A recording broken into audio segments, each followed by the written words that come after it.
I'm horrified. I'm horrified. I'm appalled. I'm disgusted. I'm angry. And I'm particularly infuriated that the entire world did not get to see this.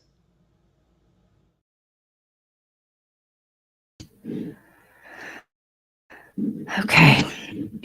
I'm going to try to make this quick because I just want to do a quick review.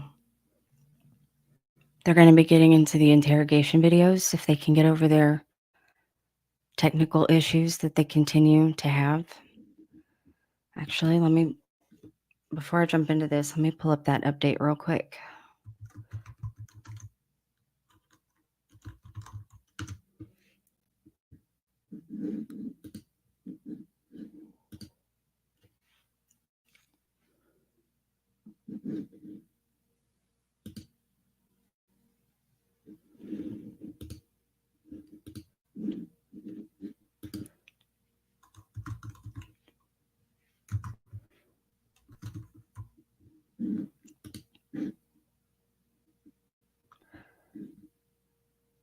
Okay.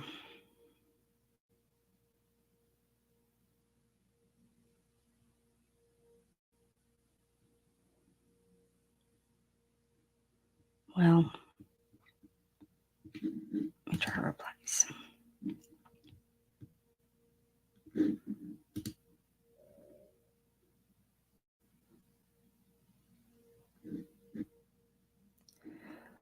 Okay.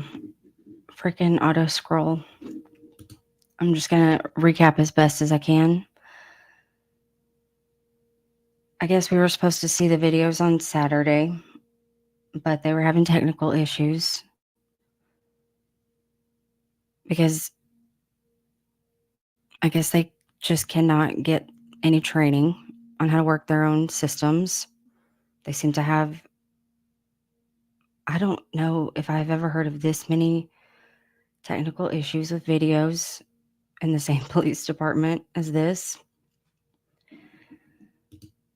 But we're going to see them soon. I just want to do a recap. So I pulled up the CCS that goes back to 2017 with the reconstructed reports. And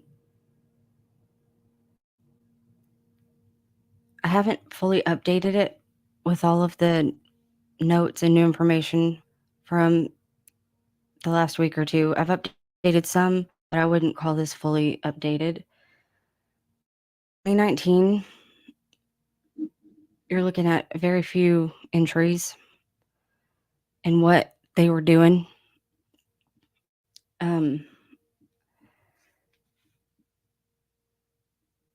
go to 2020, at least according to the filings, and the only thing in 2020 that we know of is Bree Wilbur's interviewed by Vito, and the clients are interviewed in August.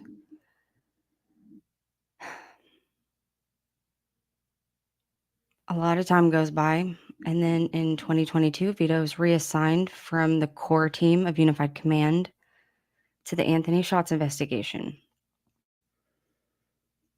And not long after that, the next thing we have from the filings is the Dandelion narrative.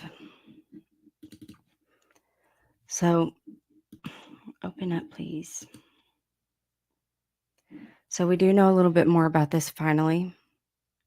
Apparently, Kathy Shank was rummaging around. I'm not real sure what, because we were told this tip was somewhere it shouldn't have been. So, best I can tell is she was looking for something somewhere she shouldn't have been, because she was in charge of tips, and this one was where it wasn't supposed to be. I'm still not real clear on why she was looking there, but she was rummaging there. She finds a tip and decides to take it to Liggett, and everything after that completely ignores the fact that it says he was cleared. And the thing about cleared tips is if you look at I don't know why they're calling any of this Orion. That is another question I have. This is not how Orion works. I don't know if they were setting up their own little side hustle to keep track of stuff to avoid oversight. I really am not clear on what they were doing or why they were doing it this way. Orion is not a banker box. You don't, it's not a Word doc. They could just do that on Google Docs. They don't, why would they be going through all the trouble of having everybody else file through something, but they're using banker boxes or something? They have not cleared any of that up. I have filed records requests to find out what the policies and procedures are. Have not gotten any information because apparently you can't FOIA Kathy Shank. If you just have a volunteer do it, you can avoid oversight, apparently. I'm not clear on that. But up until very recently, all defense was told was that Tony Liggett was handed this tip narrative. And when Doolin was brought in to be asked about it, he said, well, I guess I don't have audio. I've checked them. I can't find anything for that. I don't know what's going on. And this is September. But now we know that as soon as Mullen called Dan Doolin and asked him about this cleared tip they found, that they were for some reason opening up with zero new information to open it back up with, Dan Doolin opens his computer, types it in, and pulls it right up immediately. He just finds this supposedly lost tip instantly. No trouble finding it. Not real sure what they meant at any of those hearings when Judge Gold was supposed to be deciding about what would be admissible or not, and whether or not to have a Franks hearing or not. The impression they gave her was misleading, and that's the most generous interpretation I'm going to give it, because this is unacceptable. They should be embarrassed, but I'm going to try to keep going through. I'm just so irritated with this pathetic excuse for an investigation and how they were tracking stuff and looking stuff up and following up on stuff. So as soon as Dan gets this, he pulls up Mr. Allen immediately. It's not real lost. It was just in his system. So I do have more questions about that, because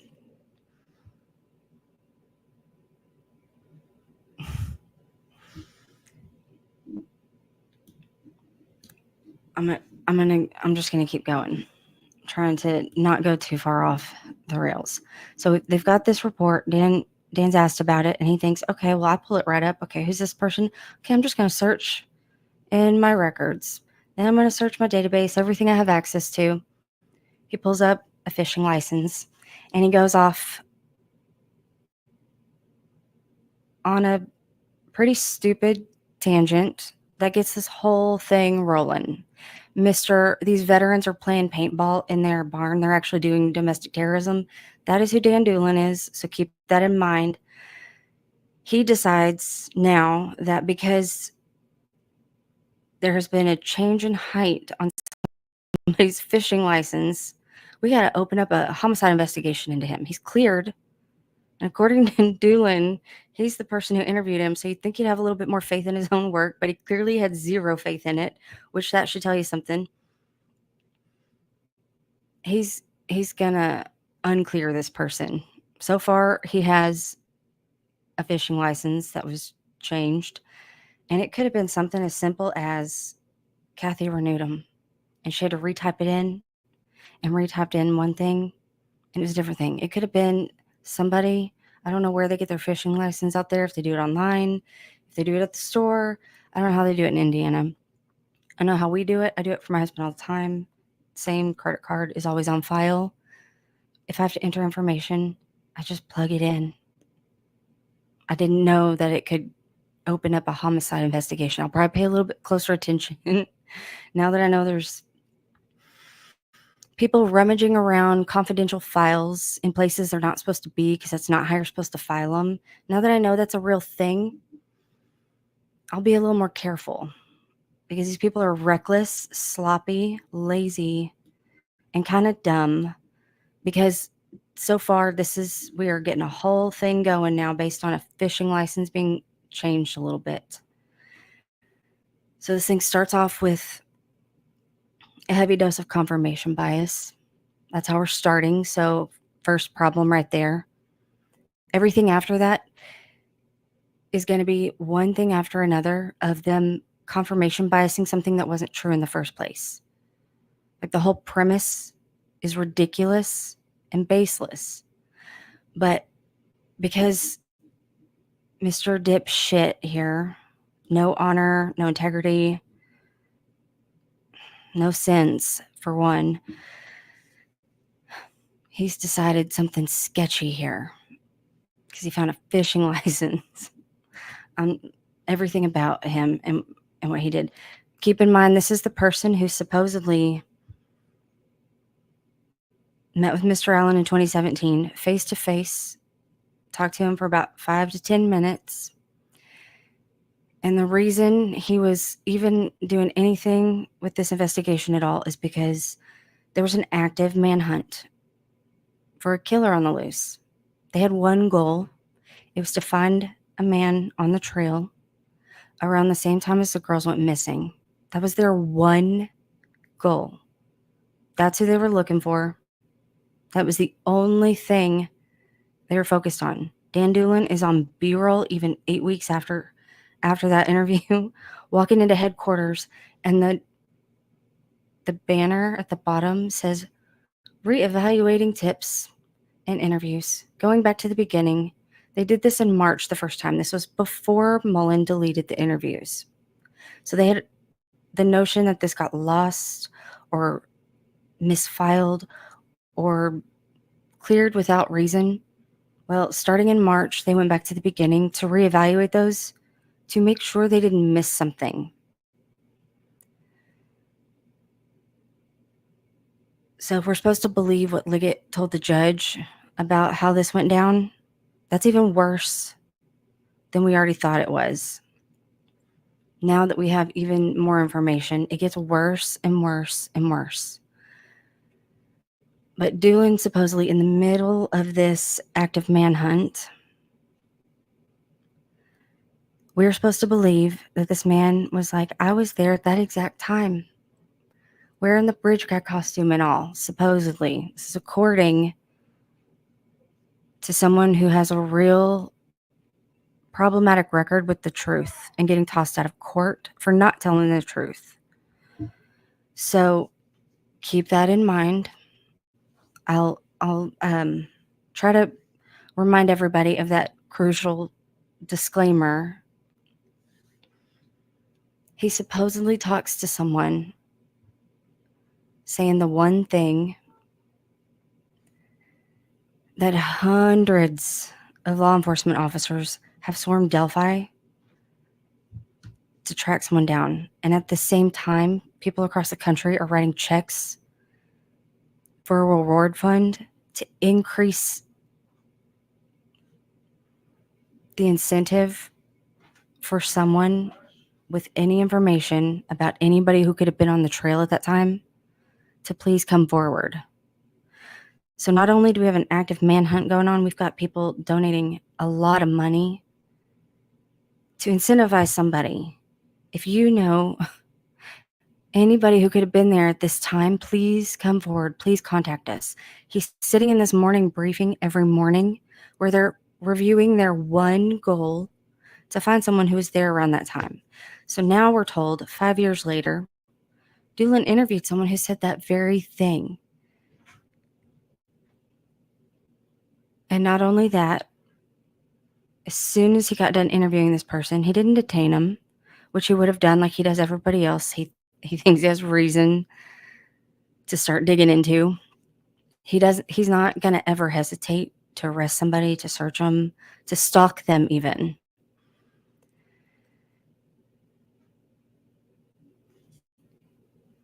But supposedly with this man, he just never gave it a second thought, according to his testimony in the last week. He never thought about it again. He got into his car, he pulled up his computer, typed up a Word document, and filed it. My understanding, the way it's supposed to work, is you file it through your daily RMS. Like, they file police reports the same way they do every day. They give it the agency case number, and Orion will aggregate it. Orion is actually given access to law enforcement databases. It's not the other way around. It's very temporary, limited, as needed access. And they do that because otherwise you'd have 100 different law enforcement officers from 20 different agencies showing up, and you're having to figure out how to give them all credentials and log in and all this other stuff. No, it's a lot easier because this is not the first time they've done this. They've been doing it for a couple decades now. They have a good system in place. They know what works, what doesn't work. It is a way to streamline this process.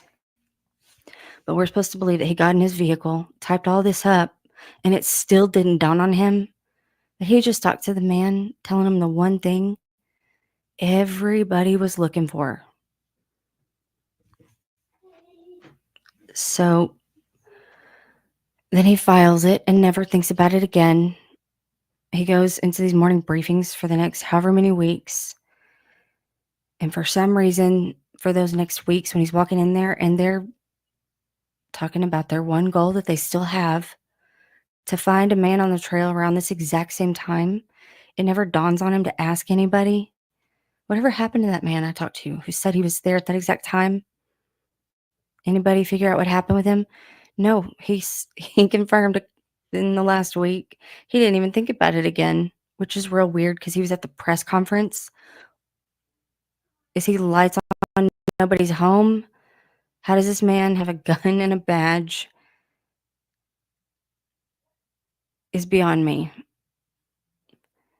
Because this is one of the most fantastical tales I've ever heard. It makes no sense, and it relies on him telling the truth, which he doesn't do. So it's hard to move past that in general because that is a mountain of problems for everybody except for these dipshits, apparently, though, because they didn't see any red flags with this in 2022 for some reason. It is one red flag after another. They saw zero. They just proceeded as if any of this made any sense when it doesn't, as if this is how it works when it's not. Unless there was some sort of side hustle going on with Kathy Shank and her tips and her little filing system. I don't know how it got a Orion header if she was handwriting them and typing them in, because the Orion headers are auto-generated by the system that it's logged by. That's not a Word document. I could probably rant about that for too long, so I'm just going to keep moving past it, because keep in mind, it is September 21st. They do not interview this man for more than a month. So this was so pressing, apparently. And this was the big break in their case that they wait a month. They do nothing. They ask him where his stuff is. They can't find it. It doesn't take a month and a half to look at Hoosier Harvest Store video. It doesn't take a month and a half to look up a fishing license or where he works when he's in town. It doesn't take a month and a half to figure out this man has not done any of the things that all of their profiling. There was a small group of people in the beginning who were actually following basic principles of how to solve a crime. None of them were the ones who these girls got stuck with, of course, but like the ones who were doing their job right, they were ignored. And the ones who weren't doing anything useful and have a whole lot of answers that they still need to provide, those are the ones the girls got stuck with. And those are the ones telling us that they had no idea this entire time until the assistant manager from CVS showed up and explained it to them. And even though there's no evidence to support what he's telling them, we're supposed to take his word, because that's how confirmation bias works. Because They spent the past however many years telling you all these things that we now know are not true, but because people spent a year or two just building one confirmation bias on top of another, they are now unable to look at each of these things individually on their own merit and see when you take all those apart, we're back to where we started with a cleared tip and no new information to do any of this on, let alone spend $4 million on. That's another problem. So I don't know what they were doing in this month. Pretty sure Liggett was campaigning. Maybe that's why maybe that explains this gap. They had some campaign stuff to take care of. Maybe that was more important because I don't know what they were doing. If they got this big break in the case, they got what they need. If it says everything they say it says, go get a warrant. If it's that solid, if all this stuff in there is true and we're just taking this man's word for it and Liggett, all this stuff that people keep repeating, well, Richard Allen placed himself there. Yeah, according to Liggett and Doolin and Mullen.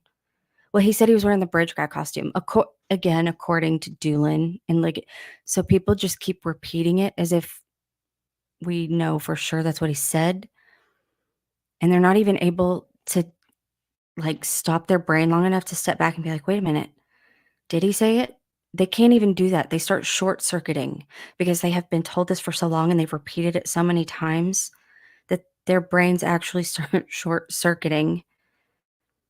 When you point out to them, we're not sure actually, you can't even tell them we're not sure. Even that will short-circuit them. Which I think is part of my frustration with all this because I actually just want to know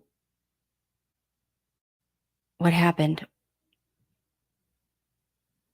And I'm just not going to ever be someone who's willing to go stitch the accused killer's confessions on a pillow and go leave it at the memorial and say, well, this is what happened. They wrote the last chapter of your story because we can figure it out. So we're going to take the person we think killed you. We're going to take his word for it. It is the most bizarre part of all of this to me is that there's no evidence, but we're supposed to take the guy that everybody is telling that the police think did it. Why does he get to say what happened? And why are we supposed to take some of what he said, but ignore the stuff that makes no sense whatsoever? They're cherry picking any of the stuff he said. And it is freaking me out a little bit that this is not a problem for some people. They just think this is normal, that it's how things are done or should be done. And it's probably the worst way to do it. And so I also have a problem with saying this is what victims deserve. This bullshit, I have a problem with that.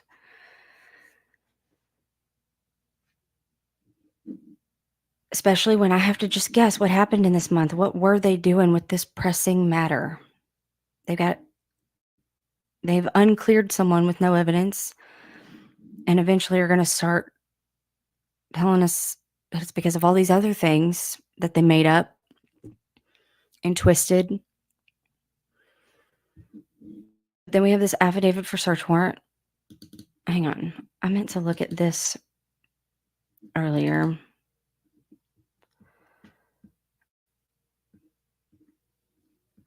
Let me see if it does say. So on the search warrant, we've at least got a couple of dipshits willing to put their names to this ridiculous document. Of course, they don't think anybody's going to ever see it. Nick had that verified request to prohibit public access ready to go. They didn't think anybody was going to ever see any of this dumb shit. Diener knew a lot of this dumb shit already because he signed warrants saying it was Logan Maxwell walking down 300 at 4 o'clock. Because that's who Tara said she saw on Facebook.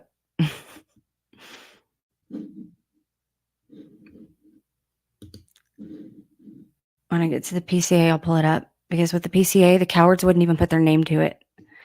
That should tell you a lot, but it doesn't for some people. Some people are still repeating the words of these unnamed cowards who won't put their name to it and have been walking it back one thing after another. So a month and a half goes by, and I guess Liggett's starting to run out of time before the election, so they start doing some stuff. They get a warrant, and they go dumpster diving through this man's house because Doolin thinks it's real suspicious that he has had a height change on his fishing license. So they bring him in for questioning. There's not much information about Kathy's interview, but I'll pull that up real quick. Hang on. Just so we can see that on day one, they should have known this is not the person they were looking for, because they were looking for someone who was in his 20s with brown poofy hair or something that could be mistaken for it, which is not like, you're not going to be like, oh, that baseball hat looks like curly hair. That hat looks like some poofy hair. You might if all you're looking at is a video, but if you saw him standing on the bridge with your own eyes, you're not going to mistake it for a baseball hat. They knew how he wore his hair in 2017 because that's how he's always worn it.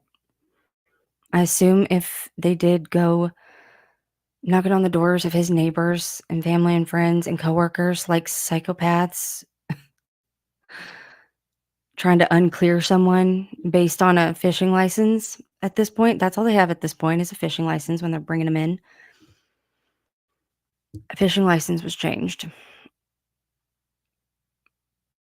And they are now, of course, they think they're helping. They think, oh, these dipshits are finally following up on that stuff we talked to them about.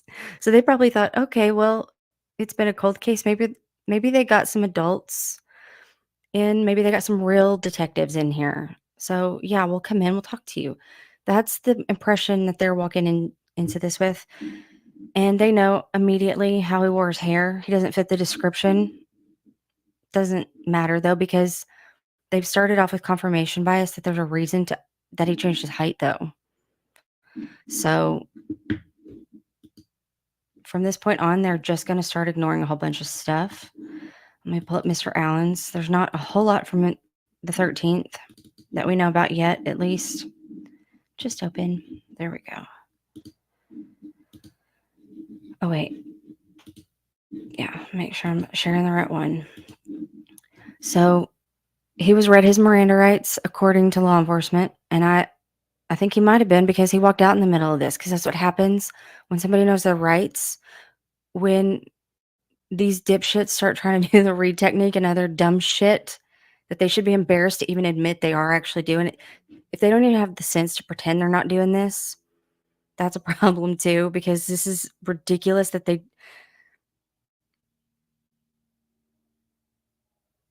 think that this is a good way to do anything.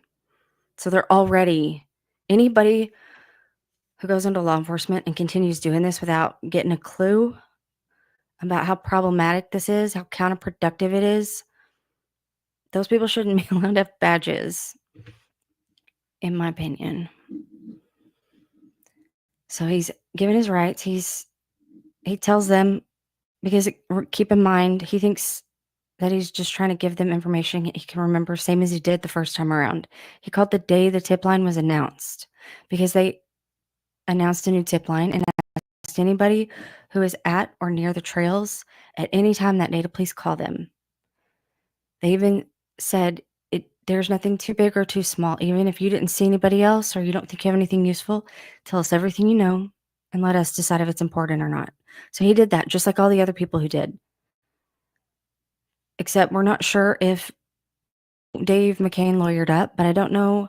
He's one of the 8 people who placed himself on the bridge at the exact same time that Mr. Allen was supposed to be on or at or around walking around. He's not the only person who did that. He's the last person to have done it, apparently. But he tells them, I'm pretty sure I got there around noon. I'm pretty sure I left sometime around 1:30. He didn't have the benefit of going to look at Hoosier Harvest Store.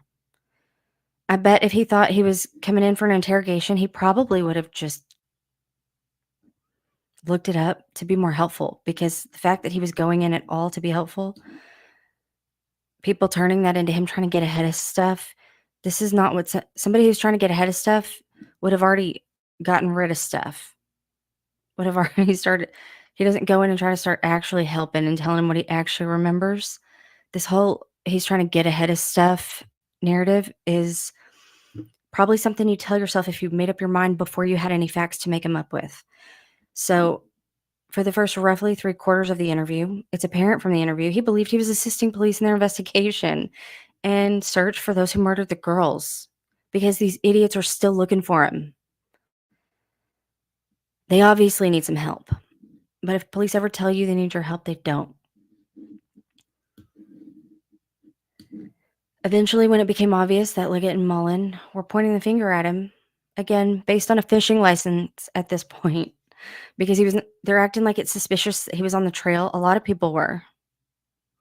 I'm sure they could go type it up as easily and search those people's interviews up just as easily as Doolin pulled Mr. Allen's up and see that they were cleared on the same stuff. They could go look at all the suspects in the Franks memo. If we're supposed to believe that the people who cleared them were doing their job, but now all of a sudden we're supposed to call it into question, but why this one? Because this is the only one who placed himself there earlier in the day, and that's the only one they're focusing on. And I'm kind of thinking it's because they didn't write it down. The only reason to forget someone and never think about them again is if they say something to you that's not relevant or important to you.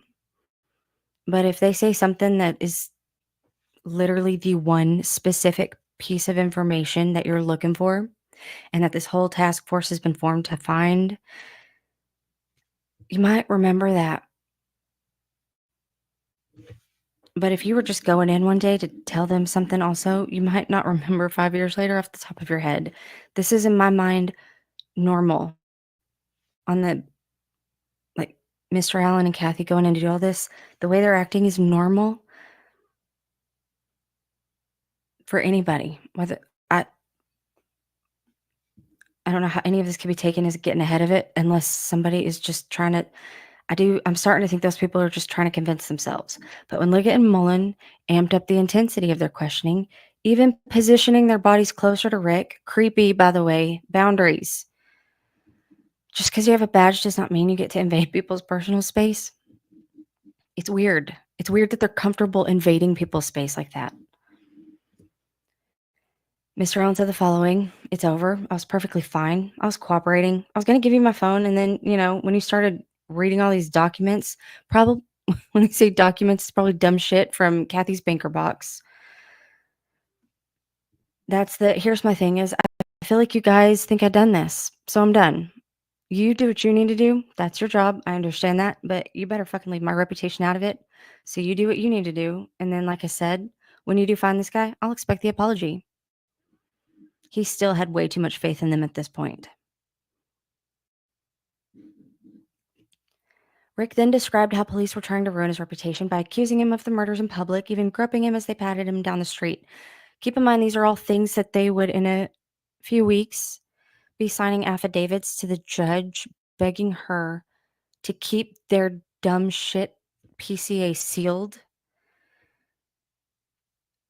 because they wanted to make sure that this man wasn't prejudiced and his family was left alone, and that all this stuff that they're doing, they were pretending they don't want any of that to happen, even though that is exactly what they were doing, because all of these men are full of shit. They're just saying whatever they need to say to get to the next step of their investigation, to the next win. It doesn't have to be true as long as they believe it or pretend to believe it. I keep going back and forth on whether or not they just didn't care because they were like, fuck it, we're going to close this whether we solved it or not, because we're tired of dealing with this. We're tired of this hanging over our head. That's possible, but it's possible they were just suffering from tunnel vision, confirmation bias. It's very real. It's very powerful. When people are confronted with new information that does not add up to it, they just omit it. Kind of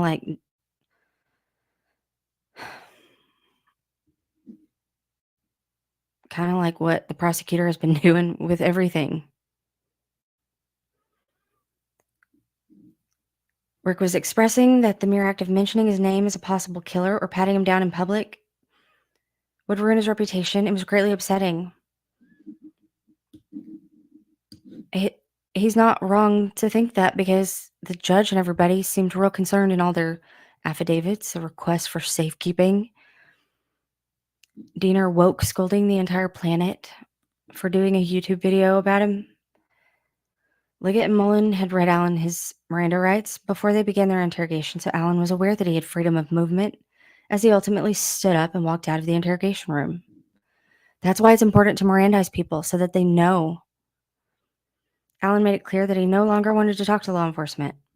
Rick and Kathy Allen contacted state police later that day to ask when they could pick up their vehicle that had been seized. They were told that they could pick it up in a couple of days.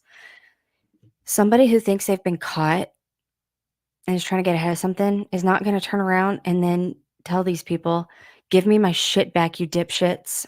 Now, give it to me. When can I get it? You guys don't know what you're doing. Give me my car back." That was kind of his state of mind. Rightfully so, by the way, because keep in mind, up until now, the only thing new they have at this point is that fishing license and Doolin's professional judgment. Next thing that happens after this is they get the search warrant. They get the search warrant return. And in the last week, we've had some troopers who were present at the search who are trying to recharacterize all the knives and things that were taken as box cutter knives. There are box cutters, and then there are knives and other types of bladed weapons. If you are looking for box cutters or seizing box cutters, that's what you would call them, a box cutter. There are 0 box cutters listed in the search warrant return. Why these troopers are getting on the stand for the umpteenth time and Gull is just letting them do it. It's not the first time they've gotten on the stand and rewritten history, and she just lets them, because if they say it, she has just prejudged everything in a way that if the state admits it, it's because they had probable cause, and they have this presumption of competence that these men have for sure not earned, and they've given her more than enough reason to, at the very least, pause and, I don't know, form an independent thought about it, Gull.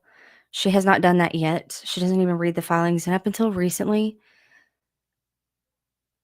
I thought she at least read the state filings. I don't even think she has read any of the state filings. There's no way she did.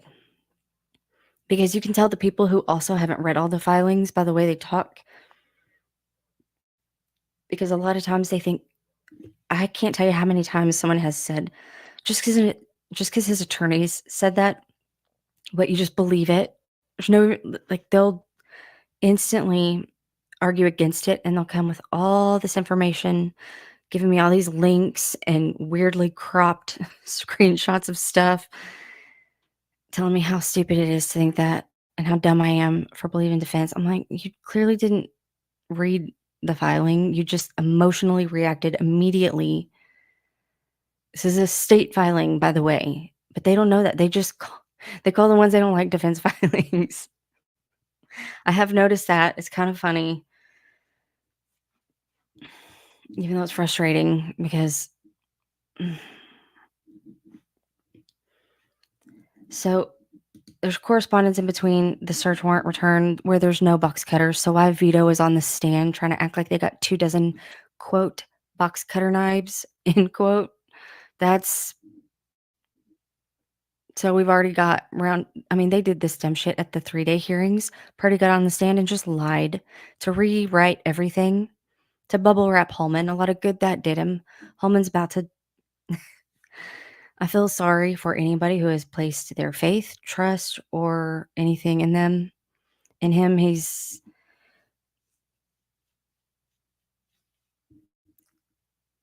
a liability to his colleagues at the very least. So they start corresponding between. Come on, click. After he calls them and says, "Give me my car back," they're like, "Okay, in a couple days. probably stalling to figure out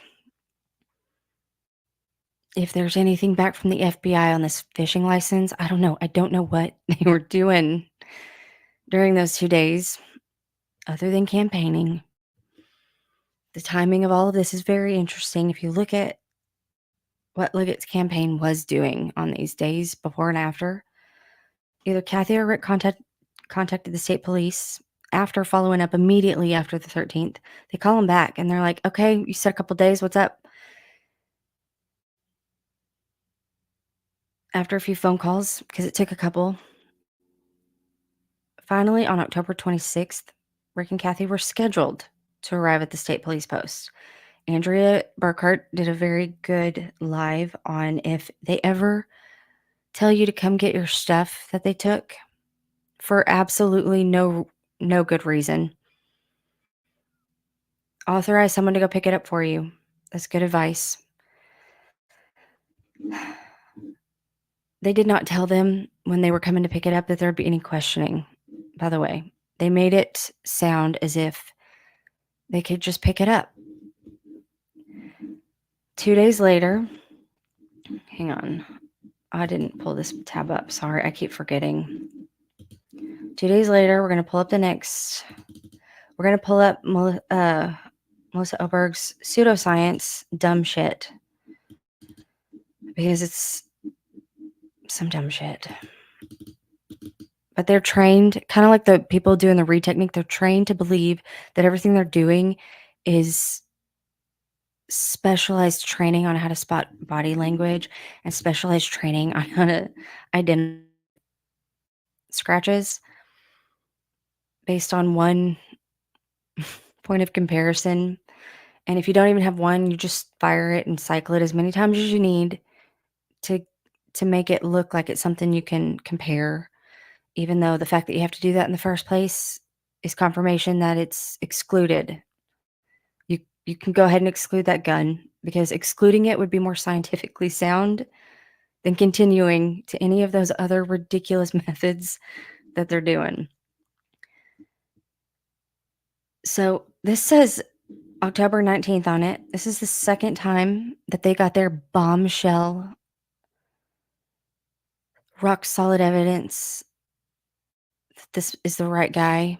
They've got him there at the scene. What do they do? Nothing for like another week or two, which is most of the time if you have probable cause, you write up a little document, you have a judge rubber stamp it, and then you go get them. You just go arrest them because that's what probable cause is. If you actually have it, you go get them. You don't lure them into the state police post. You definitely don't take them home afterwards, which we now know that they did. But if this said what they're trying to tell everybody it says, the way the prosecutor is trying to recharacterize it as, if that's what it really said, what were they doing? Letting this man walk around Delphi, roam freely? He could have gone on the run because it was definitely busy with some lawsuits and campaigning. And they're, as we've heard, they're very low on manpower. They don't have anybody who can surveil this guy. He could have been a flight risk. He could have gotten rid of everything. He could have hightailed it out of there. They didn't seem more concerned about that. Even though they had this the 19th, their behavior, looking back, all of the actions they took on it do not show any signs of anybody who believes this meant anything.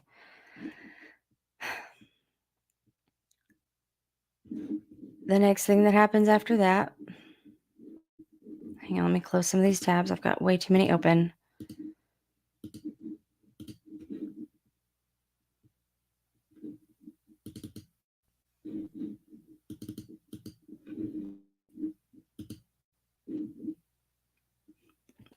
I included all of the stuff we just went over from the previous interview, interrogation, whatever, and the correspondence, so that if anybody ever clicks on just this one, they'll at least won't have to go track it back down. So when they arrive, Holeman says, I just got a couple more questions for you. Keep in mind they're holding his car hostage. They drove to police post 14 to get it.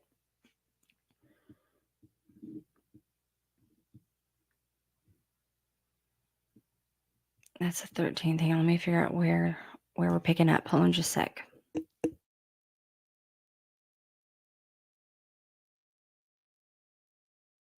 Okay, here we go. On October 26th, Rick Allen drove with Kathy to the West Lafayette Police Post to retrieve their vehicle that had been seized 13 days earlier by law enforcement.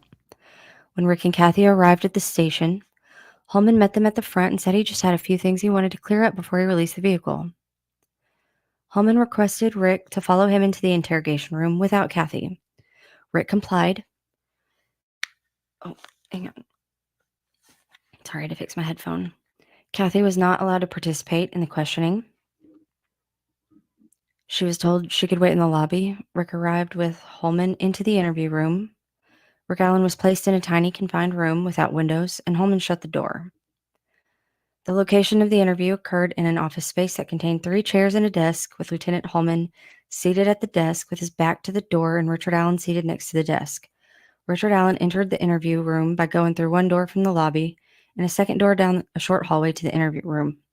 The door was closed during the interview, but was not locked. It was very gracious of them. How accommodating. The interview lasted approximately 60 minutes. Again, we start in this document. I'm hoping we get some more clarification. We have some conflicting reports between the way the prosecutor is describing it. He seems to have some trouble with time because he says it was about 60 minutes, but defense at the very bottom, let's see, they said 2 hours and 40 minutes. The prosecutor in his filing to the judge, in these filings that he's only submitting with the court in order for her to rule on stuff, whether or not it should be admissible. He's not telling the truth. Again, kind of like he did with the geofence data. He told her all of that geofence data was tower data. It wasn't.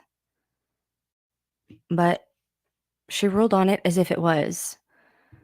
I think that is one of the things that gets my blood boiling as much as it does, because she is ruling on false information. We are $4 million into one ruling after another and because she's ruling on one thing that she thinks, I can't believe defense lied about this, or they did this, or they hid it, because the prosecutor said otherwise, even though we're going to find out how long this stuff is. But I do want to know how many times this happened. We do know it happened. I know for sure, at least the geofence data, because he called it tower data from AT&T in his filing. I can read it with my eyes. I know what tower data from AT&T means. I also know what a geofence warrant to Google means. Those are not the same things. They're not the same companies. But he told her it was all the same thing. And so she excluded all of it because in her mind, she thought she was just excluding tower data. That's a lot of that has been going on with this case, and a lot of people covering the case, trying to constantly clean up after Holeman and Nick and all the dumb shit they're doing because they can't show their work. So they have these weirdos out here running around making shit up, recharacterizing it. And I don't understand it because all I have to do is pull up Nick's filings and Holeman's file, like the stuff where Nick is quoting Holeman even. I'm like, why are you trying to tell me, like, I'm supposed to believe this lie from the prosecutor, but not that one? I don't work that way. If it's not in the filing, I don't even know how to get past that. But even then, it's got to have more than these men who have been lying nonstop for 5 years to the people they're interviewing, to the families, to the public, to everybody. I don't know where their lies start and end. So until they show some work, I'm not going to believe anything they say. It'd be reckless for anybody to do that. 60 minutes, according to him. He also did this also, by the way, with when Gull appointed her counsel of choice for Mr. Allen. She improperly removed these defense attorneys, and then she picked her counsel of choice and appointed them. They went to the prison to visit, and on one of the visits, they said it took about an hour, and the prosecutor accused them of exaggerating and making outlandish claims because of a difference in like 8 minutes, because it wasn't a full 60 minutes. But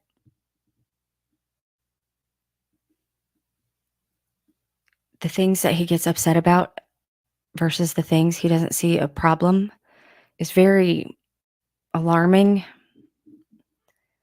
because he's a prosecutor. You need to have better judgment than that. You need to have better reasoning than that.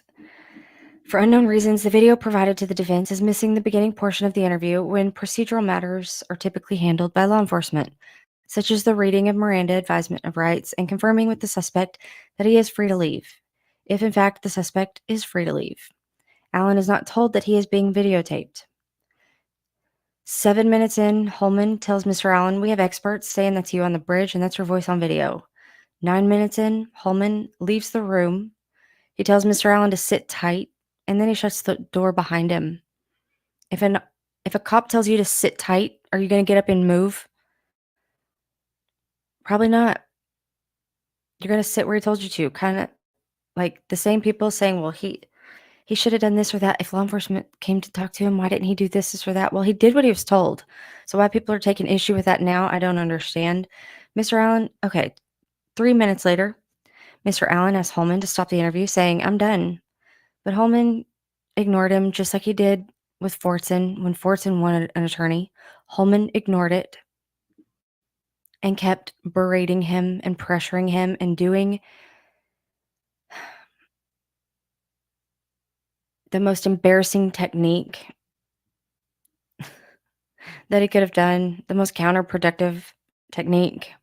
Like if you're trying to find some facts and get to the bottom of something, he picked the one technique that you would not want to do if you are in fact trying to get to the truth, because this dumb shit works on everybody, regardless of guilt or innocence. Playing mind games with people works on all people.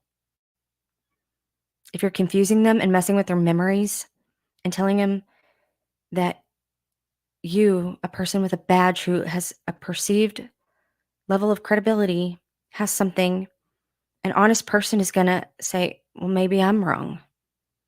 Maybe this honest detective with honor is the one who's telling the truth."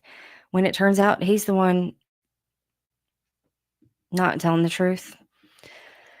And Mr. Allen's judgment was just fine.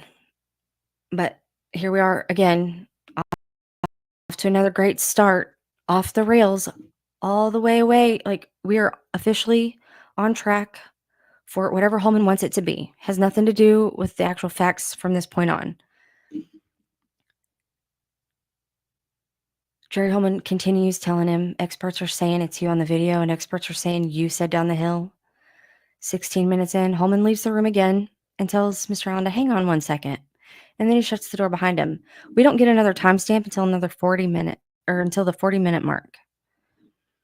That's another dumb thing they do with these techniques that, again, have more to do with pressuring someone into saying something you can use against them than it does finding out what happened to the victims. None of this has anything to do with the crime scene or what happened or getting to the bottom of that. 42 minutes in, Holeman said, "I'm not lying to you, Rick. That's unethical." Here we go. That is actually, Holeman finally said something true. But he was lying because he is unethical. When Jerry Holeman leaves the room again, he tells Allen again, "Sit tight," and then shuts the door behind him. So I'll ask again, if a cop tells you to sit tight, are you going to get up and leave? Or are you going to sit tight? In what was supposed to be an exploratory interview, Holeman is heard on video saying the prosecutor and other investigators, they want to see you, lock you up, and throw away the key. Holeman barked at Allen, "If you don't tell me, you're going down for this." Holeman told Allen, "Do you realize the death penalty is on the table for this?" At various times, Holeman yelled at Allen, including using profanity-laced language, while accusing Mr. Allen of the murders. And we heard in the last day or two, what day is it? I don't even know what day it is, Lord. They're trying to get ahead of this too, because they're trying to say, well, Holeman said he was just matching Mr. Allen's tone. Problem with that is Mr. Allen actually had a reason to take that tone. Holeman didn't. Holeman is supposed to be the one in this scenario who is professionally trained to conduct himself as a professional, who remains in control of his emotions, who proceeds based on policies, procedures, and very basic investigation principles, long-standing ones. But he's testifying on the stand that he started it. That's basically what Holeman, the professionally trained law enforcement officer, is telling the jury. He started it. But again, Mr. Allen had reason to take that tone. Good reason. They still have, well, I guess they had more than the fishing license at this point. But it was about as useful, the certificates of analysis, because they didn't do anything with it. They let him roam Delphi. If it was that compelling, what the fuck were they doing? Letting him roam when they have such low, they don't have the manpower they need to do basic shit like transport somebody, but they let this man go for a week and a half. That's not real smart. Holeman says the evidence clearly indicates you're involved in this. Mr. Allen, nope. Holeman, it fucking does. I don't see the tone being matched. Allen, it doesn't.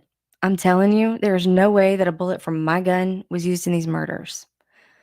Holeman, and I'm telling you that we had this fucking round on February 14th, and it's been secured in a fucking laboratory, and we've tested other guns. Mr. Allen, you could have taken it from somewhere else then, because it's not possible. Holeman, I did not take it from somewhere else. It was logged in. It was taken. It was photographed. You think we fucking took her around and threw it down by the dead girl's foot? This ain't fucking TV. This is realistic. Very victim-oriented language there. He's the only one whose language was he matching there? I'd love to know which language. Holeman said he's just matching Mr. Allen's language. So we've definitely reached the part of Holeman feeding him crime scene details before arresting him. Nobody else knew this information. Holeman's feeding it to him, piecemeal, of course. Mr. Allen, and I'm telling you, I can't explain something like that. Well, why would he be able to? Because I can't explain things that didn't happen either. If a cop showed up and was yelling at me that I need to explain something that did not happen, I'd be in trouble too. Because I don't know how anybody is supposed to explain something that this man is making up. But again, because they have confirmation bias, they're taking the thing they're making up as actually an indicator that he's being evasive. This is where they start building one confirmation bias on top of another, on top of another, on top of another. Again, based on shit they made up in the first place, not on actual evidence. If this ballistics report said what it did, what were they doing for however many days? Who has evidence? We got our guy and just lets him out for a week and a half. That makes even less sense than comparing a bullet that you had to fire through a gun before you could get anything to compare it to. None of this is good. And also, when you have the right person and you're following facts and actual evidence, you don't have to try this hard for evidence, because the evidence guides you. You have it when you get to the conclusion, because that's what you've been following in the first place. You're not having to go back dumpster diving through everything and bringing in prison snitches to help you solve this case if you followed the evidence in the first place. Holeman says, I'm telling you this, that fucking analysts explain it. You can't get past this. I would like to know which analysts he means, because when I hear analysts, I think Orion analysts who are on site to do stuff that for some reason Kathy Shank was doing with banker boxes. I'm not ever going to let that one go until I have some actual answers. Holeman never told Allen that he wasn't under arrest. In fact, when Allen continually denied having anything to do with the murders, as well as the words to the effect that Holeman had made up his mind to go ahead and arrest me, Holeman never told Allen, "You're not under arrest." Holeman repeatedly told him to explain what happened and attempted to coax Mr. Allen to talk to him for a variety of reasons. "I don't think you're a bad person," which is a dumb thing to say. Mr. Allen rightfully asks him, "What kind of good person kills two people?" Throughout the interrogation, Holeman explicitly tells Mr. Allen that the prosecutor, and law enforcement all believe he engaged in the accused conduct, and Holeman's questions throughout the entire interrogation were accusatory, not exploratory. Allen tells Holeman, "You're going to pay for what you've done to my wife. You want to fuck with me? Fuck with me. But you leave my wife out of it. Fuck. Leave me out of it." Holeman's like, "Nah, you're involved in this. Your fucking round is there, Rick." Again, if that was his, what were you doing, Holeman? You had his round and you just let him roam for a couple of weeks? Mr. Allen, "No, it's not. I'm going to go with him because his makes more sense as of now. Because these dudes are so desperate. If they had something, they would have just gone to arrest him. Because again, probable cause is something you put in a document, you have a judge rubber stamp, and then you go get the guy. That's what probable cause is. You don't lure him and berate him and do all this other stuff if you have his fucking round." Holman says, "I'm not on video." Allen's like, "Me either. 4 or 5 witnesses didn't see me out there." Allen, "Me either. My round out of my gun wasn't 6 inches away from a dead girl." "Mine neither." We do know that one of these men has now officially admitted to lying during this interview. So I do think it's important to maybe reevaluate Holman's statements. Is he on video or not? He's already told us he lied. So what am I supposed to do with his statements now? Because if he lied, then that means this isn't true. And it means this isn't true. Didn't Holman say he was there as soon as he heard about it on the radio? Not only is he feeding him crime scene details, he's feeding him real specific ones. 6 inches away. And again, I don't know whose tone he's matching because nobody else is saying the dead girl. Just him. So this is the tone leading up to the end of this. Holman tells Mr. Allen, "You're going to drag your fucking wife and your daughter through this because you're too fucking bullheaded to get out in front of this and admit you made a mistake. And whatever the fuck happened out there, we'll never fucking know because you're too big of a fucking who knows." This is something Holman should be telling himself every morning because that applies to him more than anybody else so far in this investigation. He dragged the families through all of this because he's too fucking bullheaded to get out in front of this and admit he made a mistake. So is Doolin, so is Liggett, so is the prosecutor. Holman tells Mr. Allen, "You're guilty of something. You're guilty and I know it, and I'm going to prove it." And you know why he says that? Because he hasn't proved anything. They have no proof of anything at this point. Not even the bullet, because that's not proof of anything. They don't have that. That's why they're clinging to it, though, because a lot of people are falling for it. They're fine with innuendo, and they're fine with, because they believed all this other stuff, they don't understand that this is another thing that if you look at it on its own and then take a step back and see, what all do I have left? If I only put all the stuff back in that has any merit or evidence to back it up, you don't have anything. But because they have all these little things that they have not taken the time to do that with and be honest with themselves about what there's evidence to support or not, people get mad at me for saying there's no evidence. I'm like, you take it up with Holman and Liggett because a year after this arrest, they are testifying that there is nothing connecting him to the crime or the victims. So this ends. This is up until recently. I didn't know they took him back home. I thought this was when Holman took him into custody. The next thing that happens after this, though, is what I think is important for whatever testimony is going to come out or the videos, because after that ridiculous interrogation that had nothing to do with the victims, the crime, solving anything, it just had to do with trying to get him to say shit that they could use against him. They didn't care if it was true. For the same reason, they didn't care what that the certificates of analysis, they didn't care if those were true or not. They're just trying to see if it's enough to use against this man.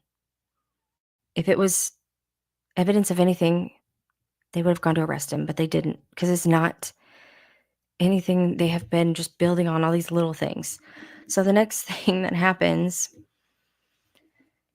is he is finally arrested based on Holeman's word for stuff and nothing more than that. They throw in the certificates because they don't have anything else. Diener's got some pretty low standards for what victims deserve in general. So clearing probable cause is already low bar just for any cop. If they believe it, they have cause. If you ask a judge isn't going to tell them they don't. They seal it. All of this happens on the 27th. I have done my CCS according to the date on the filings because I feel like the way they have, if you go by the filing dates, it's not always as. I'm going on longer than I meant to, by the way. And I was hoping to just read through this, but I get so irritated that I can't. If somebody else is going live, treat this as a record only. I don't want to. Before I went live, I tried to check. I didn't see anybody else scheduled yet, but if somebody else has, definitely go ahead. I really just want to go through this so that whatever testimony and notes we get today, whatever we hear about the interview, we can go back and remember these things because some of the people who are in the court are not as in the weeds as some of this stuff. I don't expect anybody to be this caught up, at least with some of the details I'm about to get into with the safekeeping order and Diener editing their motions and that kind of stuff. But that's why I'm covering this because I just need something for us to be able to review after we get the footage. Because what happens in the next few days, I am still unsure how any of it was allowed. They finally do arrest him. They seal the charging information and the PCA. Nick even files a motion to seal his request to seal it.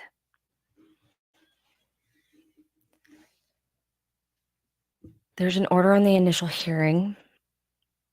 And according to Diener, Mr. Allen says,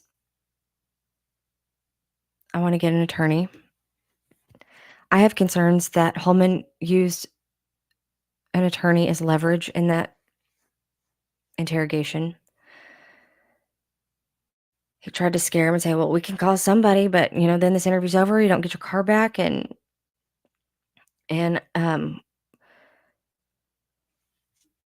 all these things that Mr. Allen thought if he just finished this interview, he could just go home and get his car back later because he is still not of the belief that he has anything to run from. He thinks he's just got to get past this ridiculous law enforcement officer who's unreasonable, screaming and yelling about a dead girl. I know they like to pretend that they just have to do this because they're dealing with tough guys, and they're trained to believe that that is for some greater good. But if you go back and watch all of the tributes to Greg Ferenczi, he had a much better success rate in solving crimes, especially in the drug arena, than Holeman ever did. He wasn't screaming and yelling at anybody. The notion that you have to do that because some guy changed his fishing license and then Dan Doolin made a bunch of other stuff up. You're treating him like he's the same as some dirtbag who actually is doing stuff. There's no indication this man was even there later than 1:30, by the way. So even if he was there, he admitted to being there. Yeah, earlier, a lot of people did. So when people start repeating that over and over about he admitted being there, he's not the only one. Those people actually placed himself there later, though. So I don't know why they think that's the gotcha. They think it is, but the 28th is this order. And then we've got best order saying, again, all of this is, at this point, they think the trial is going to happen in March of 2023. And then on November 1st, we have a report from Holeman, and he's saying, by the way, I totally Mirandized this man, and these other detectives heard it, which is weird because now his story is that he he knew it was recorded. He didn't say anything about the other officers present during this time who would be able to testify to whether or not he went to check the lights that he said he went to go check to make sure it's on and working. Who saw that? Where were they? He's already changed his story, but I do think he's lied so many times. We're going to see how many things he's lost track of by the end of this. He writes this report, though, the same day a letter from Mr. Allen is postmarked begging for an attorney. And I can't remember the way DB worded it about whether or not it would have been halted and checked or reviewed. I don't remember what day that would have been on in this month. I don't know if they would have seen it before this day. And then it was sent and posted. But regardless, he wrote a letter and was trying to communicate it to at least somebody.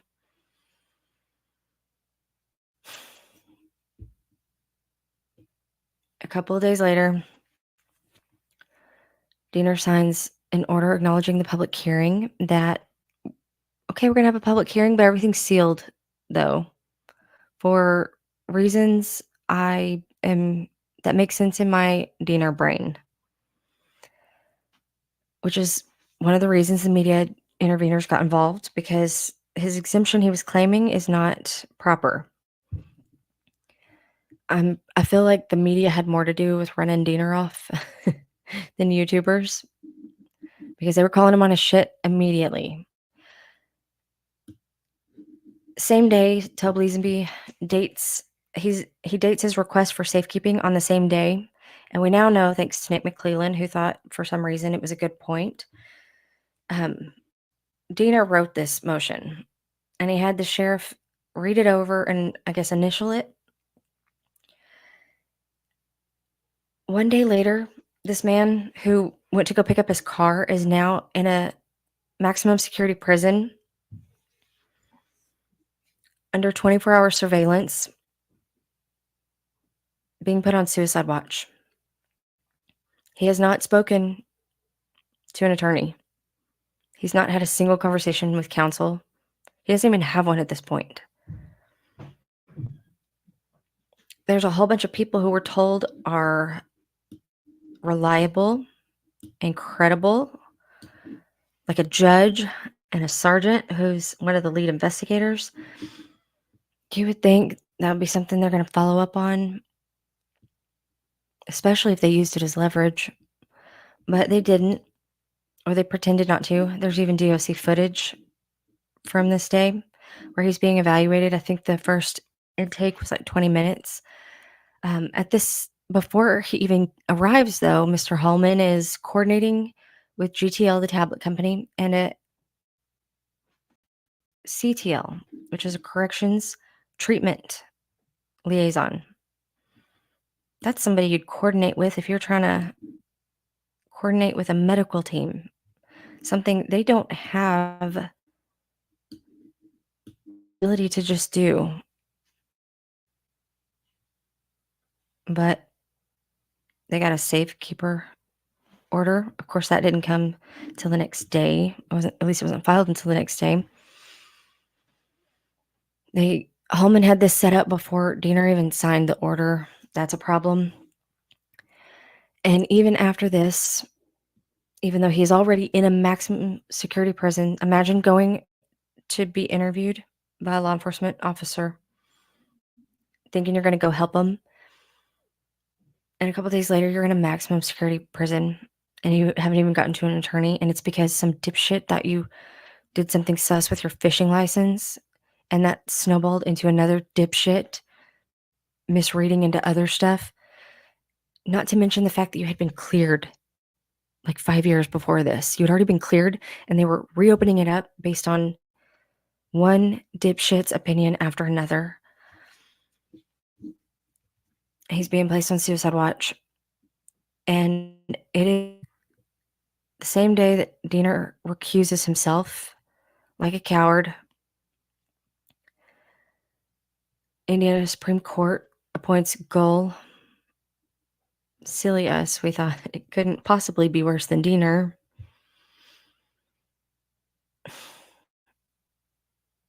On the 8th, there's a suicide form filled out for Mr. Allen. He doesn't meet any of the criteria for it, but he's placed on it anyway, because according to the warden, they needed the 24-hour surveillance footage. Hang on.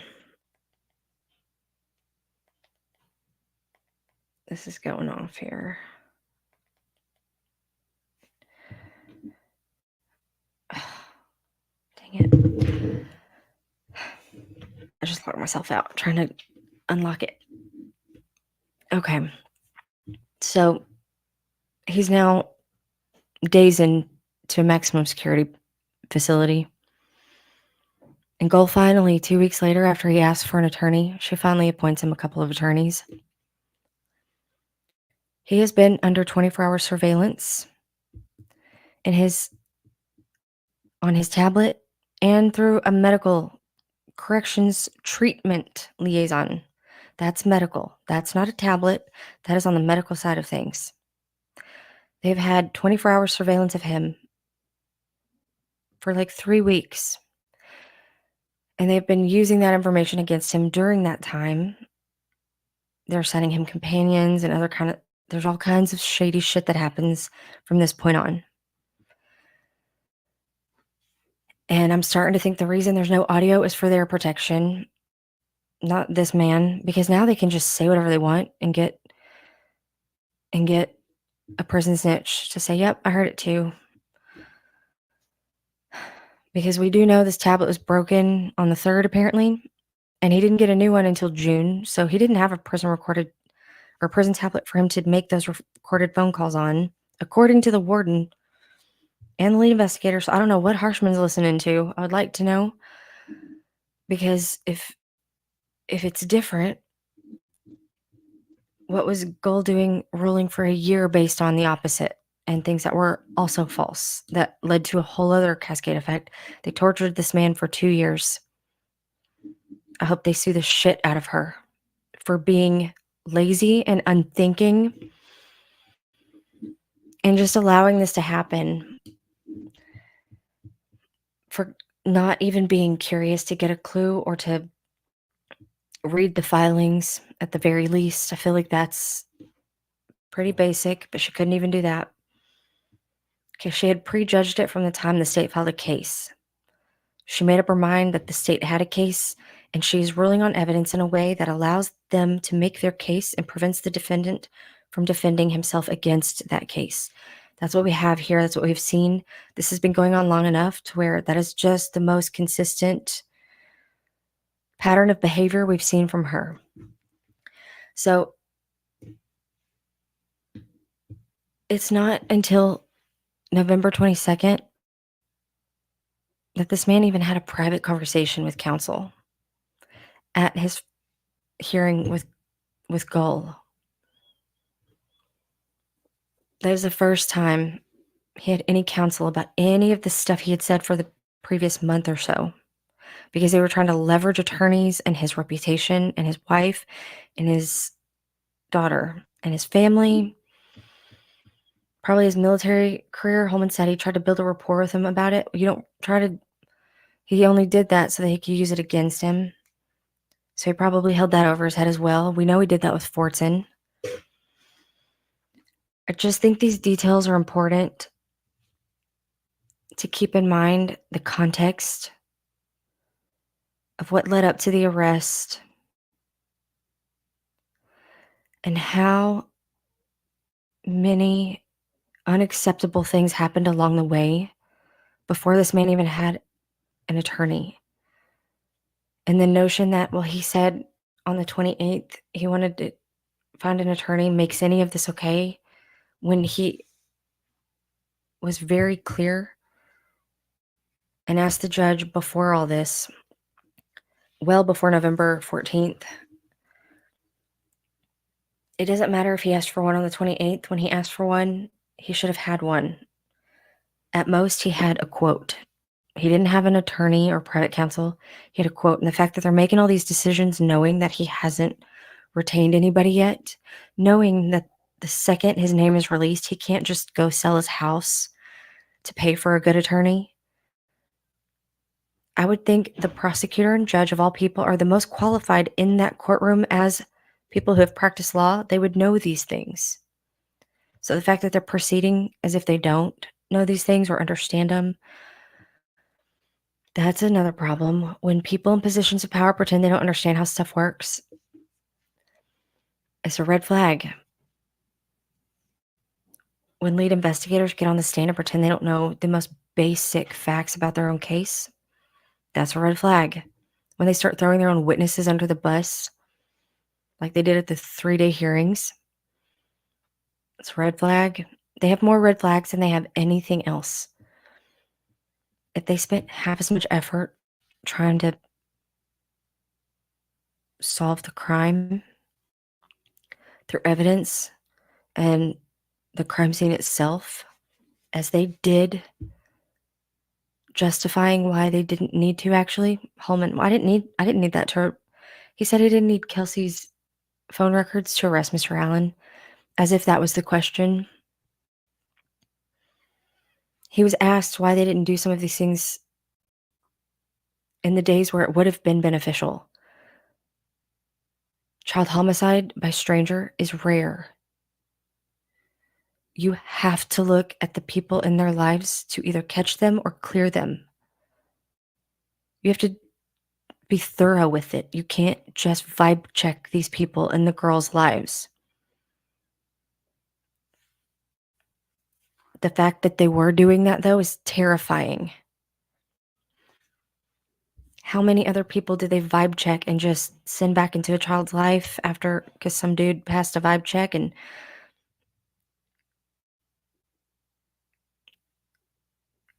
it just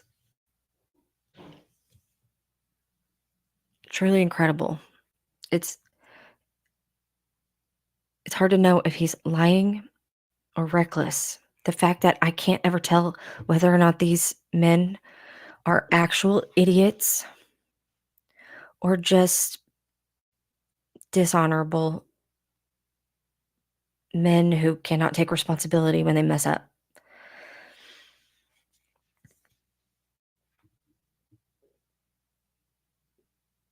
I don't know which one it is, but I don't even care. I just need them and the judge. Same with Gull. I don't know if she might be a wonderful grandparent. These men might go home and be wonderful, whatever. That's none of my business. I don't care if they're good or bad. I care if they're doing their job. I care if these investigations are actually being investigated on evidence and not a hunch from a fishing license 5 years after the fact, and reopening stuff with no new information to open it with. And then because you took it that far, then everything you get after that, you have to make it fit.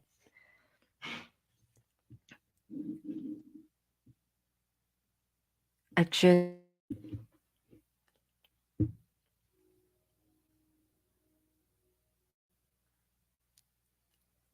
don't know if we're ever going to get more information. I know the last thing I'm going to pull up before I keep by y'all is something I actually need to ask more formally, probably. Like actually send it to one of the attorneys and say, can you explain this to me? It's the protective order for discovery. And what happens, the way this protective order is worded makes me think that these are only available for public access during the trial, but as soon as the trial's over, it's no longer going to be available. I would like someone to clarify. If it was any other judge or any other case, I wouldn't feel the need to clarify it, but it is this judge in this case. Where's February? Here we go.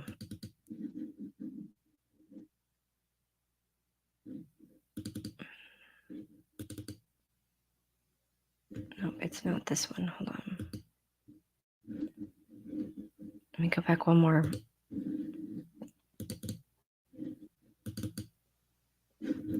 Here we go. This is the protective order about discovery comes now the court in the state of Indiana by Nicholas McClellan, having filed its motion requesting protective order governing discovery, and the court being duly advised in the premises, now grants the motion, and the state, the defendant and counsel for the defendant, are now instructed and ordered as follows: that one copy of the discovery material shall be provided to counsel for the defendant. Additional copies of the discovery material shall be made by the defendant's counsel, investigator, expert, or any other representative or agent of the defendant for any reason. That the discovery material shall not be used for any purpose other than to prepare for the defense in the above referenced cause matter. That the discovery material shall not be publicly exhibited, displayed, shown, used for educational, research, or demonstrative purposes, or used in any other manner except in judicial proceedings in the above referenced action. That the discovery material may be viewed only by parties, counsel, and counsel's investigators and experts. That if copies of the discovery material are made and provided to the defendant, investigators, or experts for the defense, that sensitive and private information contained in the discovery shall be redacted, including any social security numbers, IDAC information, which is what Doolin would have been filing his report in, or NCIC information, or any information related to the personal information of juveniles, including social security and date of birth, and any FBI Sentinel information. That would be these are several databases going on here. IDAC is what Indiana uses. So, like a conservation officer and troopers. NCIC is something they transact with between state and federal agencies to send and receive information. Sentinel is something that Orion would fall more under that, I guess, than it would IDAX.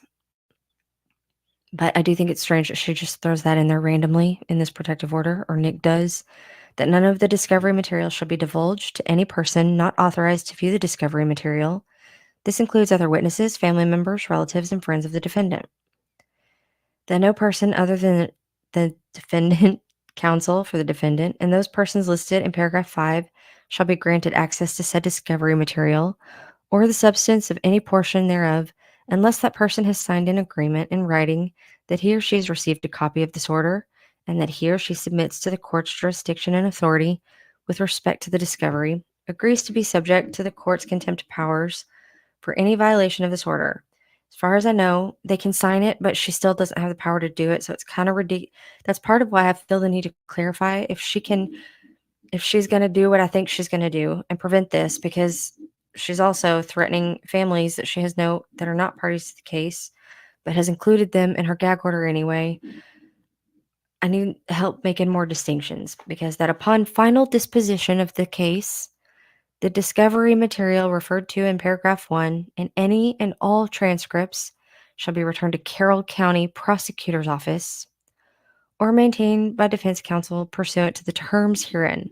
Defense, she just said, though, as best I can tell, they're not allowed to do anything with it, like research or study or do anything. But there seems to be no restrictions on the prosecutor. The counsel for the defendant shall be responsible to ensure that all persons involved in the defense of this case comply with this order, that the written documents / records provided by the state with the discovery material fall under the same rules as described above.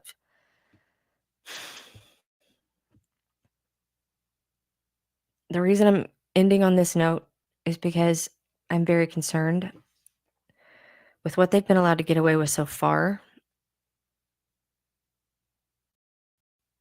being kept in the dark after.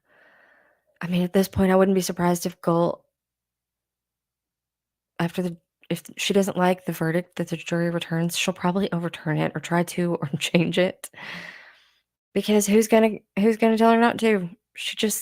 There's nobody above her. She could, and what would we do? The fact that I have to even wonder if she could or would do that is a problem.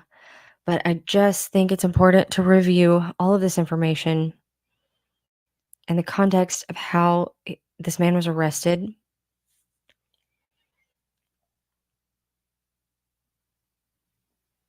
and what it was actually based on and how they got that information. The theme is confirmation bias on top of confirmation bias, on top of tunnel vision, on top of these men don't give a shit. If they did, they wouldn't be so forgetful about all of the biggest breaks in their case. All the stuff that ended up being the biggest break in their case is because they just weren't. The one man they were looking for showed up and told them, hey, I was there at the time, the exact time of that guy. Only law enforcement at this point knew what time exactly they were looking for. Nobody else knew the exact time. As far as the public knew, it was anywhere between 12 and 5. So if you want me to take the word of the person who reevaluated this tip and then questioned him and then arrested him, if you're going to tell me that person is the same person as the one who couldn't put two and two together about something, I'm going to start wondering if that report actually said what Liggett told the judge it said. I'm going to start wondering what else they transposed, when it was transposed with these numbers, and if they ever even bothered to go back and check the tower data, or if they're trying to say he didn't register in the tower data. Well, are we talking the wrong number that was entered incorrectly, or the accurate one? Did they even check? I don't know if they did. That's another thing that if you have to ask, the fact that we have to ask these questions because we genuinely don't know if they're dumb or dirty. That's a problem. I'm sorry for not chatting at all with anybody. Woo. Wild child. We got a wind tunnel. If one door's open and the other one's not closed, I'm not sure if y'all can hear that. It's either the kitty or the wild child. I do appreciate anybody who's in here. I'm afraid to go look because if somebody went live, I hope everybody has gone over there because I'll be hopping off here and listening in while running around doing other stuff.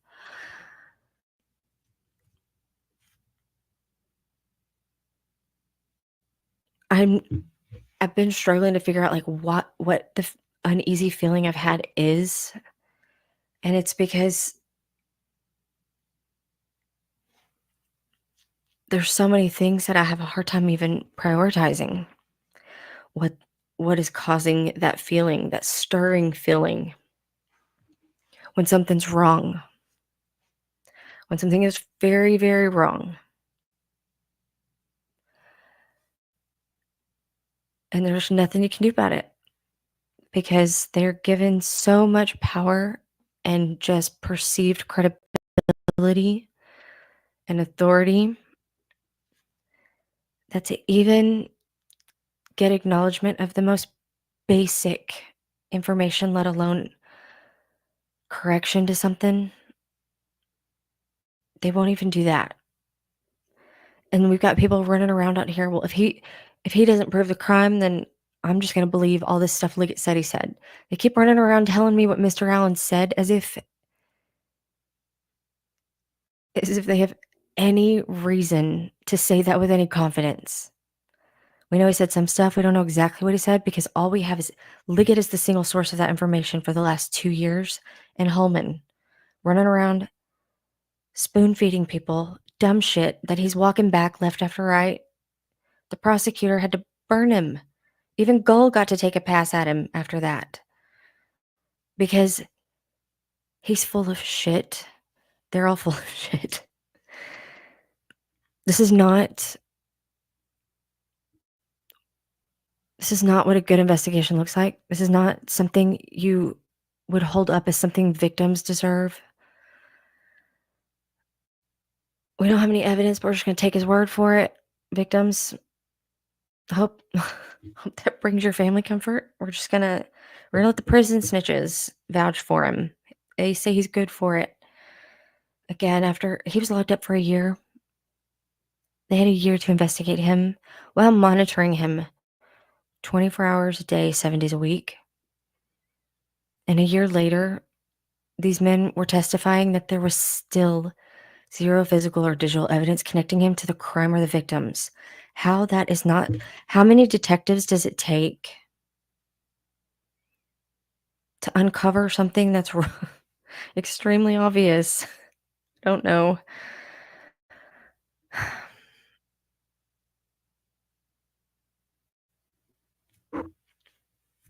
I obviously don't think they have the right person because everything I would go to even try to argue, even just for the sake of argument, playing devil's advocate, the state has given me more to question their case than they have given anybody a reason to believe in it. And I think that's kind of ultimately the problem I've been having is that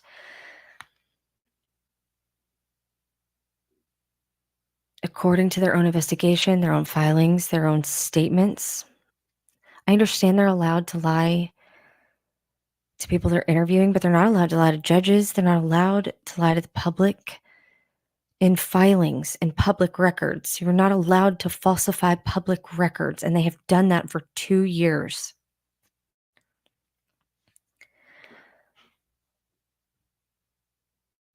And this judge just lets the prosecutor keep rewriting history. Every time he rewrites history, she just goes with it.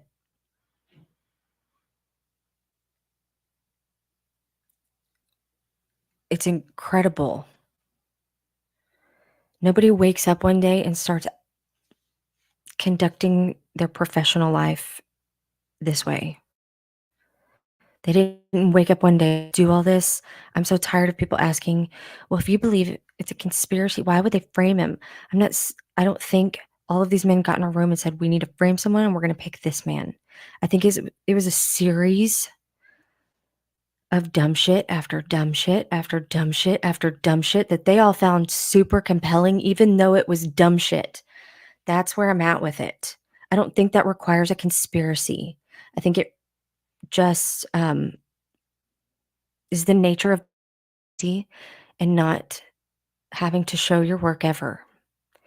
I think it's the nature of being able to say something, and just because you said it, it's true. And people have to, like everybody under Holeman, just has to believe, they just have to proceed based on what he says, regardless of whether it's true or not.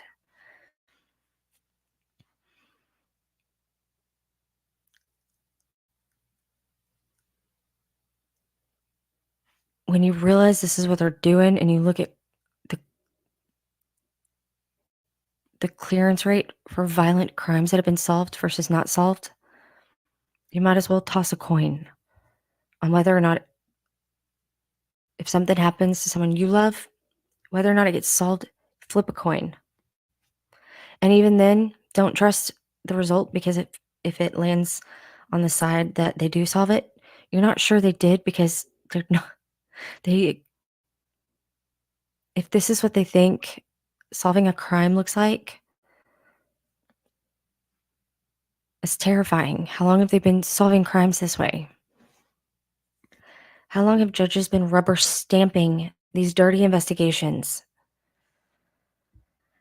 I don't think this is unique in the sense that there's not other horrible cases going on. But I think if you can't even get accountability in one case, how are we supposed to tackle I'm not a all or nothing person, and I'm not one of those people who thinks, well, if I can't do all of them, I can't do this one. I don't know if it's just the way my brain works or what, but I try to focus on one at a time where something might need some more attention and some more support for somebody to give a shit about it and to follow up on it. Nobody's following up on any of these men in these ridiculous investigations, their statements, or what they're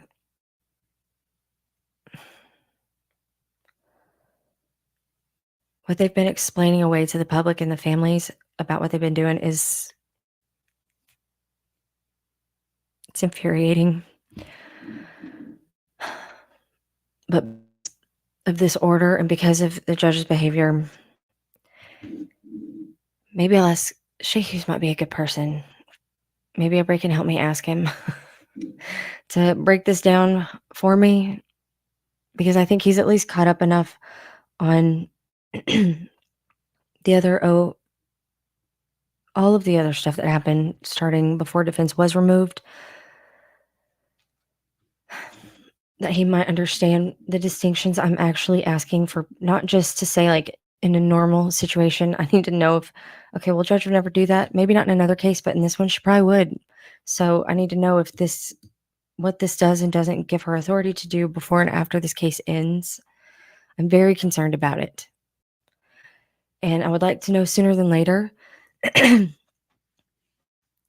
because I'm at the point where I'm like, do we need to start a foundation to be a library for this thing, like a legitimate library, whatever, even though it says not for educational? Okay, fine. What type of agency would be proper? Because she didn't exclude all of them. So I guess I'll figure out how to do that if I have to. But there are so many lessons that need to be learned, regardless of what the verdict is from the jury. And I don't know how anybody could be expected to jump in on this and just catch up, because how would they even know what to begin requesting? Because even Goal's docket is a mess. So it's part of why I think it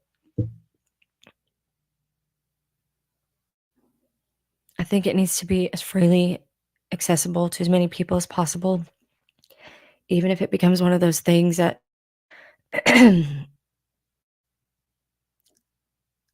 goes on for a while, which I'm hoping it won't. The jury questions, sometimes I reread the docs where it's just the list of the juror questions. It does bring me some comfort, but I try not to get too comforted by it because this judge could just outrank them, outrule them, out. She has been real good about finding ways. So I do need to go. I just saw what time it is. Lord help. I'm gonna see y'all around later. I don't know what filings have dropped. I don't know what's going on, but I will figure that out in a little bit. Anybody who is still here, appreciate you genuinely. And yeah, I'll see you guys later. Okay, bye.